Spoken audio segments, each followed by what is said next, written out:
Assalamu alaikum.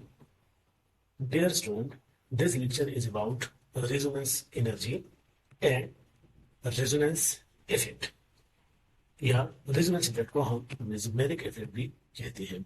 So इस lecture में हम resonance energy, resonance effect या mesmeric effect को डिस्कस करेंगे। सबसे पहले what is resonance energy? resonance energy क्या है?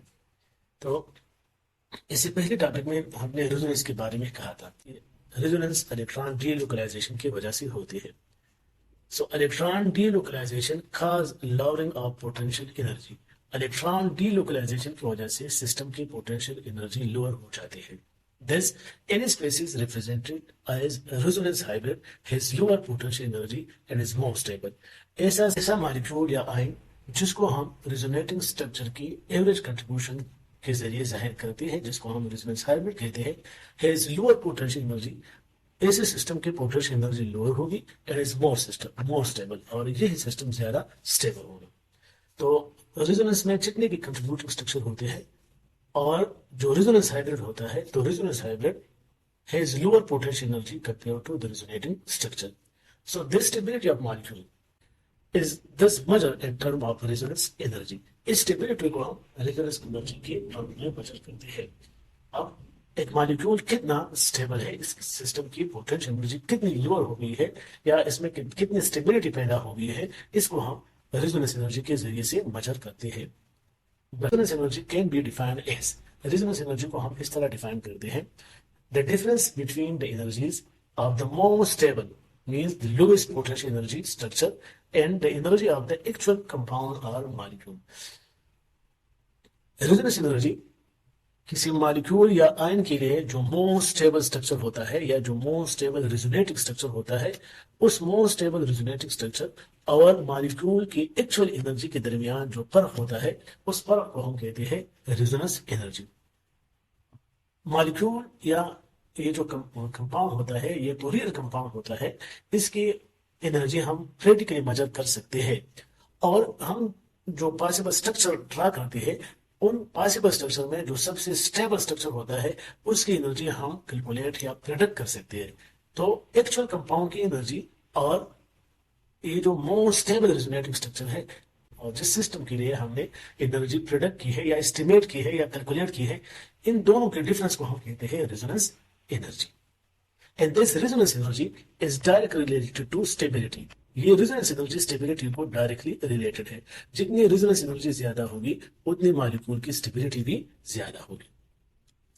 But as the resonating structure are not real, हमने पहले कहा है कि resonating structure are not real, तो अगर resonating structure real नहीं है तो हम resonance energy को डायरेक्टली मेजर नहीं कर सकते, क्योंकि हमने डिफरेंस मालूम करना है मोस्ट स्टेबल रेजोनेटिंग स्ट्रक्चर का एक्चुअल कंपाउंड के साथ। लेकिन रेजोनेंस एक नॉन रियल फिनोमेना है, या ये जो रेजोनेटिंग स्ट्रक्चर्स होते हैं ये रियल स्ट्रक्चर नहीं होते।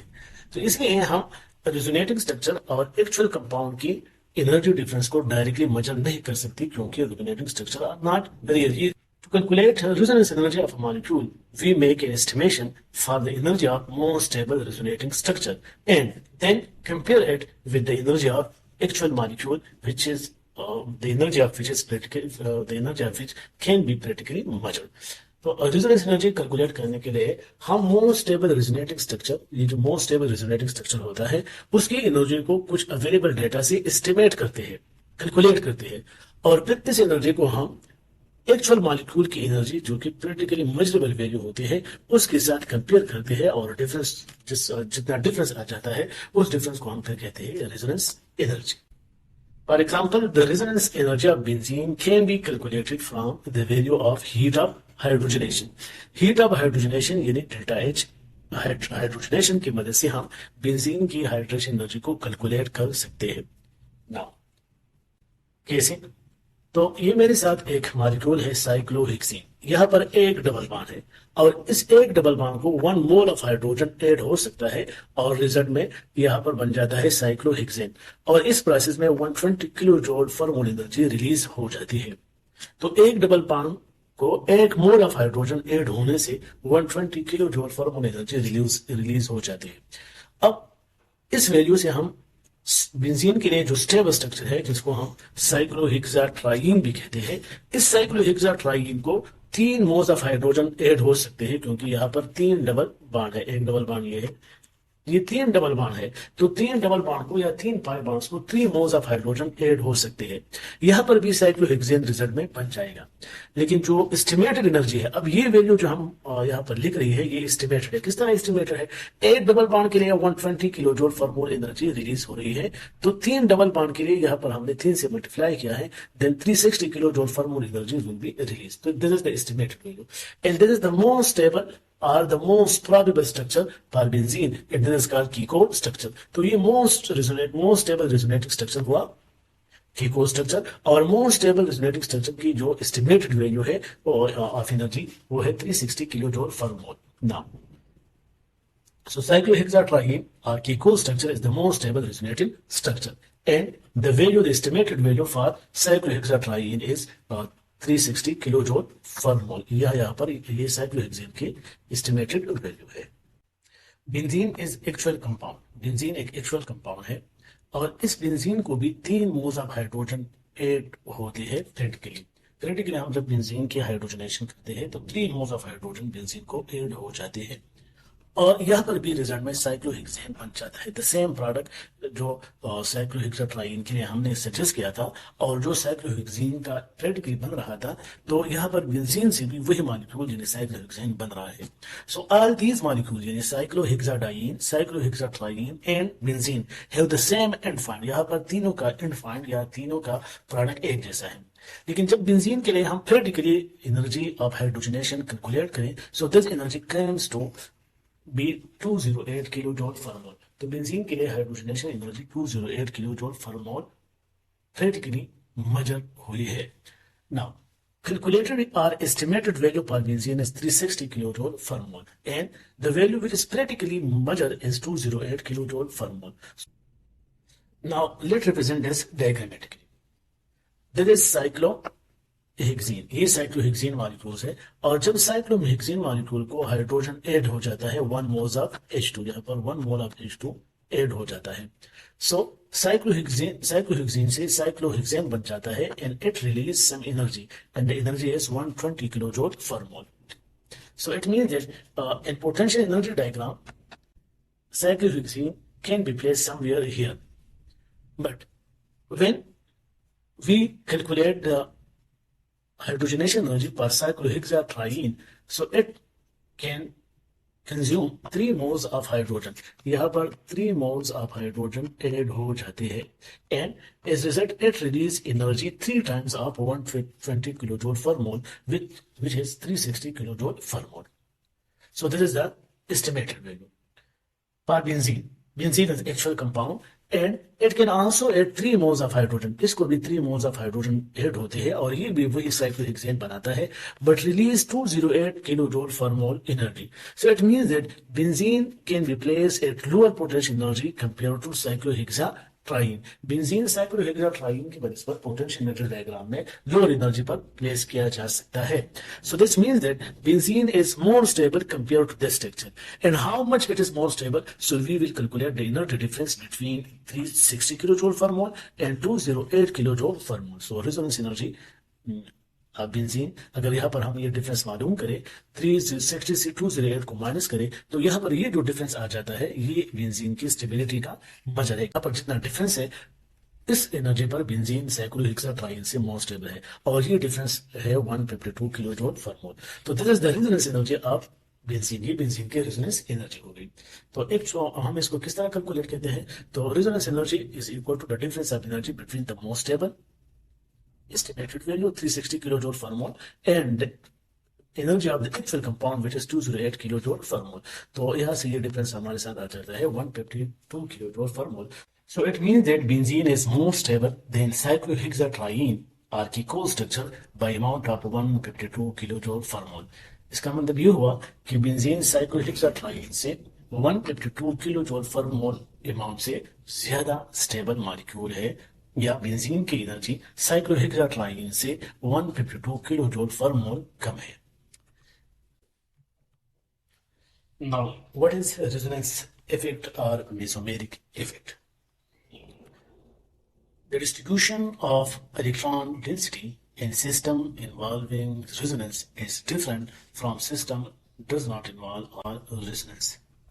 ऐसा सिस्टम जहां पर रेजोनेंस हो, उस सिस्टम की इलेक्ट्रॉन डेंसिटी डिस्ट्रीब्यूशन ऐसे सिस्टम से मुख्तलिफ होते हैं जहां पर रेजोनेंस नहीं होता। फॉर एग्जाम्पल, ये मेरे साथ अमोनिया मॉलिक्यूल है। अमोनिया मॉलिक्यूल में नाइट्रोजन के साथ एक लोन पेयर है। ये नाइट्रोजन का लोन पेयर है। नाइट्रोजन का लोन पेयर इस अमोनिया मॉलिक्यूल में यानी नाइट्रोजन पर फिक्स है। इलेक्ट्रॉन डेंसिटी लोकलाइज है नाइट्रोजन पर। लेकिन इसके बरक्स अगर मैं एक और मॉलिक्यूल ले लूं, इलेनिन। इलेनिन में भी नाइट्रोजन के साथ एक लोन पेयर है, लेकिन अब ये लोन पेयर जो नाइट्रोजन पर जो लोन पेयर इलेनिन में मौजूद है, ये लोन पेयर लोकलाइज नहीं है, बल्कि ये लोन पेयर रेजोनेंस में इन्वॉल्व है इस रिंग के साथ। फॉर एग्जांपल, अगर ये लोन पेयर बेंजीन रिंग को डोनेट हो जाए और ये पाई बॉन्ड ये कार्बन बेंजीन वाला अपने तरफ अट्रैक्ट करे, सो इससे दूसरा रेजोनेटिंग स्ट्रक्चर कुछ ही बन जाएगा। इसी तरह अगर ये नेगेटिव चार्ज ये इस कार्बन के साथ शेयर हो जाए और ये इलेक्ट्रॉन ये वाला कार्बन अट्रैक्ट करे, तो एक और रेजोनेटिंग स्ट्रक्चर बन जाएगा इस तरह। इसी तरह अगर ये नेगेटिव चार्ज यहाँ पर आ जाए और ये इलेक्ट्रॉन ये कार्बन अट्रैक्ट करे, तो एक और रेजोनेंट स्ट्रक्चर बन जाता है। सो इनलिन में नाइट्रोजन का लोन पेयर नाइट्रोजन पर फिक्स नहीं है, बल्कि नाइट्रोजन अपने इलेक्ट्रॉन बेंजीन रिंग को डोनेट करता है, जिसकी वजह से नाइट्रोजन पर पॉजिटिव चार्ज आ जाता है। मतलब नाइट्रोजन पर इलेक्ट्रॉन डेंसिटी डिक्रीज हो जाते हैं और रिंग पर नेगेटिव चार्ज आ जाता है, जिसका मतलब है कि बेंजीन रिंग की इलेक्ट्रॉन डेंसिटी इंक्रीज हो गई। So, in the resonance structure of aniline, electron density and nitrogen decreases while there is increase in the electron density of benzene ring system. So, this increase in electron density at one point or atom and corresponding decrease in electron density on another point or atom is called a resonance or mesomeric effect. एक atom पर electron density का decrease हो जाना और दूसरी atom ring और group पर electron density का इंक्रीज हो जाना, इस इफेक्ट को हम कहते हैं रेजोनेंस इफेक्ट और मेसोमेरिक इफेक्ट। एक और एग्जांपल से इस प्रोसेस की वजाहत करते हैं। नाइट्रोबेंजीन। नाइट्रोबेंजीन में नाइट्रो ग्रुप के नाइट्रोजन पर पॉजिटिव चार्ज है, जिसकी वजह से नाइट्रो ग्रुप बेंजीन से इलेक्ट्रॉन अपनी तरफ अट्रैक्ट और विड्रॉ करता है। और जब ये इलेक्ट्रॉन नाइट्रोजन को शिफ्ट हो जाते हैं, तो नाइट्रोजन से ये पाई इलेक्ट्रॉन ऑक्सीजन अपनी तरफ अट्रैक्ट करता है, तो इससे एक और रेजोनेटिंग स्ट्रक्चर बन जाता है। इस रेजोनेटिंग स्ट्रक्चर पर नाइट्रोजन ने कार्बन के साथ पाई बॉन्ड बनाया है और ऑक्सीजन पर नेगेटिव चार्ज आया है और बेंजीन रिंग पर पॉजिटिव चार्ज। अब इसी तरह अगर ये पाई बॉन्ड में यहां पर शिफ्ट करूं, तो एक और रेजोनेटिंग स्ट्रक्चर बन जाता है और इस कार्बन नंबर 4 पर पॉजिटिव चार्ज आ जाता है। अब अगर ये इलेक्ट्रॉन मैं यहां पर शिफ्ट करूं, तो एक और रेजोनेटिंग स्ट्रक्चर बन जाता है। तो नाइट्रोबेंजीन के रेजोनेटिंग स्ट्रक्चर में भी इलेक्ट्रॉन डेंसिटी बेंजीन रिंग पर डिक्रीज हो रही है और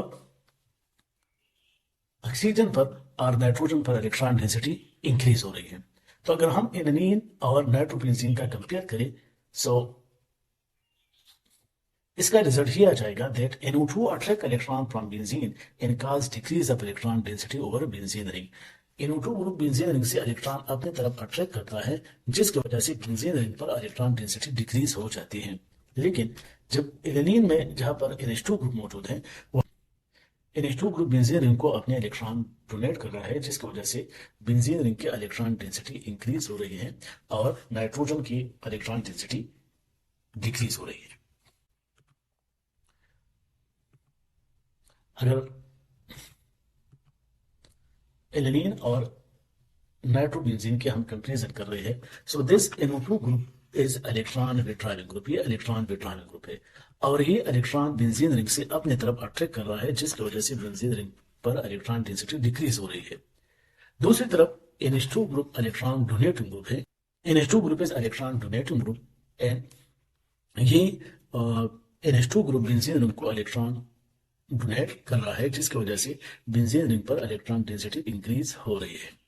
अब ये रेजोनेंस इफेक्ट और मेसोमेरिक इफेक्ट दो तरह का होता है। एक को हम कहते हैं इलेक्ट्रॉन विड्रॉइंग रेजोनेटिंग इफेक्ट और माइनस इफेक्ट जो NO2 शो कर रहा है। तो ऐसे ग्रुप्स जो बेंजीन रिंग से इलेक्ट्रॉन अपनी तरफ अट्रैक्ट करते हैं और फिर पॉजिटिव चार्ज बेंजीन रिंग में रेजोनेट करता है, तो इस इफेक्ट को हम कहते हैं इलेक्ट्रॉन विड्रॉइंग रेजोनेटिंग इफेक्ट और -M इफेक्ट। और इस इफेक्ट के कॉमन एग्जांपल या common group NO2, cyanide, carboxylic acid, ester, imide, aldehyde, ketone और एरोमेटिक सिस्टम होता है। अगर बेंजीन रिंग को या किसी कंजुगेटेड सिस्टम को या किसी पाई बॉन्ड को इन ग्रुप में से कोई भी ग्रुप अटैच हो, तो वहां पर electron withdrawing resonating effect show होगा। इसी तरह दूसरा ग्रुप हमारे साथ है इलेक्ट्रॉन डोनेटिंग रेजोनेटिंग इफेक्ट और +M इफेक्ट जो NH2 शो कर रहा है। तो यहाँ पर इलेक्ट्रॉन डेंसिटी बेंजीन रिंग की इंक्रीज होती है और नेगेटिव चार्ज बेंजीन रिंग पर रेजोनेट करता है। ऐसा इफेक्ट OR यानी ether group, hydroxyl group, amine group, primary amine, secondary amine और इसी तरह, और ऐसा ग्रुप जहां पर ऑक्सीजन बेंजीन रिंग के साथ अटैच हो, नाइट्रोजन विद लोन पेयर और हिलोजन और अल्काइल ग्रुप बेंजीन रिंग के साथ अटैच हो, तो इनको हम कहते हैं इलेक्ट्रॉन डोनेटिंग ग्रुप और इस मॉलिक्यूल में +M इफेक्ट ऑब्जर्व होगा। अब सारे डिस्कशन से ये बात वाजिब हो जाती है कि रेजोनेंस इफेक्ट और मेसमेरिक इफेक्ट के लिए सबसे पहला कंडीशन जो लाजमी है वो है पाई सिस्टम। रेजोनेंस इफेक्ट ऐसे सिस्टम में होगा, रेजोनेंस इफेक्ट या मेसमेरिक इफेक्ट ऐसे सिस्टम में होगा जहां पर पाई बॉन्ड मौजूद हो। दूसरा, पाई बॉन्ड के साथ या तो इलेक्ट्रॉन विड्रॉइंग ग्रुप अटैच हो और या इलेक्ट्रॉन डोनेटिंग ग्रुप अटैच हो। तो अगर पाई सिस्टम के साथ इलेक्ट्रॉन डोनेटिंग या इलेक्ट्रॉन विड्रॉइंग ग्रुप अटैच हो, तो ऐसे मॉलिक्यूल्स में +M और -M इफेक्ट ऑब्जर्व होगा। Now application of resonance effect or mesomeric effect। mesomeric effect और resonance effect के बहुत सारी एप्लीकेशन है, लेकिन यहाँ पर हम एक सिंपल सा एप्लीकेशन इस mesomeric effect, यहाँ पर हम mesomeric effect और resonance effect का एक सिंपल एप्लीकेशन पढ़ेंगे जिसकी मदद से हम एसिडिटी और बेसिसिटी के बारे में मालूम कर सकते हैं। सो +M effect decrease the basicity of molecule. अगर किसी मॉलिक्यूल में +M इफेक्ट ऑब्जर्व हो रहा है, तो इससे मॉलिक्यूल की बेसिसिटी इफेक्ट होगी, डिक्रीज हो जाएगी। फॉर एग्जांपल, ये हमारे साथ है प्राइमरी अमीन। यहाँ पर नाइट्रोजन का लोन पेयर नाइट्रोजन पर लोकलाइज है, तो ये प्राइमरी अमीन एक स्ट्रॉन्ग बेस है। लेकिन अगर यहाँ पर इस एलिफेटिक आर की जगह एक एरोमेटिक सिस्टम आ जाए, तो फिर इस एनिलीन या इस नाइट्रोजन का लोन पेयर अब रेजोनेंस में इन्वॉल्व हो जाएगा, और जब ये लोन पेयर रेजोनेंस में इन्वॉल्व हो जाता है तो ये डोनेशन के लिए अवेलेबल नहीं होता, जिसकी वजह से इस मॉलिक्यूल की बेसिसिटी डिक्रीज हो जाती है। यही वजह है कि एनिलीन और aromatic amine are less basic compare to primary amine. Similarly, अगर किसी मॉलिक्यूल में -M इफेक्ट हो, यानी इलेक्ट्रॉन विड्रॉइंग रेजोनेंस इफेक्ट हो, तो उस मॉलिक्यूल की एसिडिटी इंक्रीज हो जाती है। फॉर एग्जांपल, फिनोल में ऑक्सीजन पर पार्शियली नेगेटिव चार्ज है और हाइड्रोजन पर पार्शियली पॉजिटिव चार्ज है, और इसकी वजह से ये फिनोल हाइड्रोजन या प्रोटॉन डोनर है और ये एसिडिटी शो कर रहा है। लेकिन अगर आप इस फिनोल को NO2 ग्रुप अटैच हो जाए, मतलब नाइट्रोफिनोल बन जाए, अब नाइट्रोफिनोल इलेक्ट्रॉन अपने तरफ अट्रैक्ट करेगा, जिसका असर इस ऑक्सीजन पर पड़ेगा और ये ऑक्सीजन हाइड्रोजन से इलेक्ट्रॉन ज्यादा अट्रैक्ट करेगा, जिसकी वजह से हाइड्रोजन पर पॉजिटिव चार्ज इंक्रीज हो जाएगा, और इस इंक्रीज पॉजिटिव चार्ज की वजह से ये नाइट्रोफिनोल फिनोल के मुकाबले में ज्यादा प्रोटॉन डोनर होगा और इसकी एसिडिटी इंक्रीज हो जाती है। So +M effect decrease basicity while -M effect increase acidity. Basicity के लिए हमने +M इफेक्ट इसलिए लिया that bases are electron pair donor, और डोनेशन वाली इफेक्ट को हम कहते हैं +M इफेक्ट। Thank you.